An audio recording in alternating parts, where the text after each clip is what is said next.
I'll never forget the way she asked. We were sitting at the kitchen table, the evening sunlight spilling over the counters. Her hands were wrapped around a mug of tea, the steam curling up like the tension in the room. She smiled nervously and said, almost casually, "Why are you so happy?" I froze for a second, the words she didn't say echoing in my mind. I could have lied. I could have masked the storm inside me with a smile and a calm voice.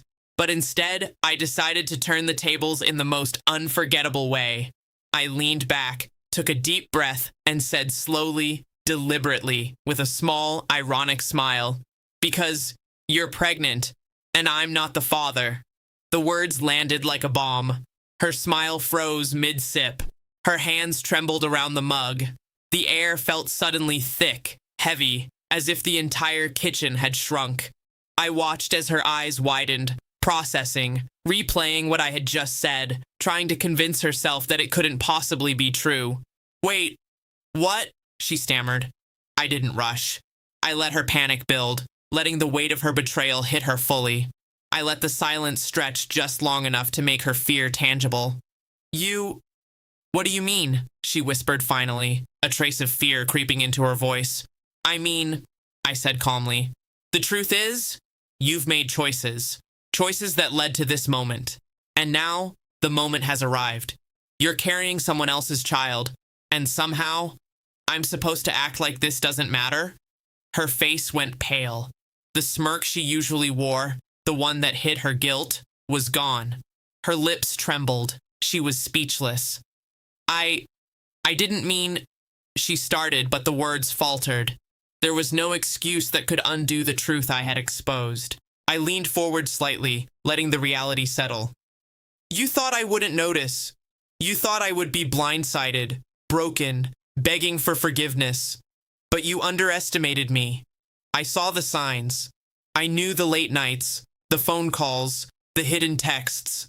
And now, here we are." Her knees nearly buckled. She dropped the mug, shattering it on the tile floor. The sound echoed through the house, loud and final. I didn't raise my voice. I didn't yell. I didn't scream. That wasn't necessary. The quiet, deliberate revelation had already done its work. You're not angry?" she asked, trembling. "I'm beyond anger," I said. "I'm calculated and calm, because I know exactly what this means, and I know exactly how to handle it." Her lips quivered, tears forming, but I didn't flinch.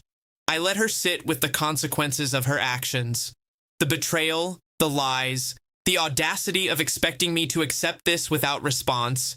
It all landed squarely on her shoulders. That night she begged, tried to explain, tried to soften the blow, but I simply walked away, not with rage, not with malice, but with the quiet confidence of someone who had already won the battle without raising a hand.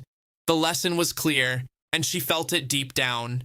Betrayal carries consequences, and underestimating the person you hurt only magnifies them. Sometimes, revenge isn't loud. It doesn't need violence. It doesn't need drama. Sometimes, it's a calm, precise revelation that exposes the truth in a way they can never ignore. And that evening, in the kitchen where trust had once lived, she realized, too late, that the man she thought she could deceive had already seen everything. And he wasn't broken, he wasn't desperate, he was in control.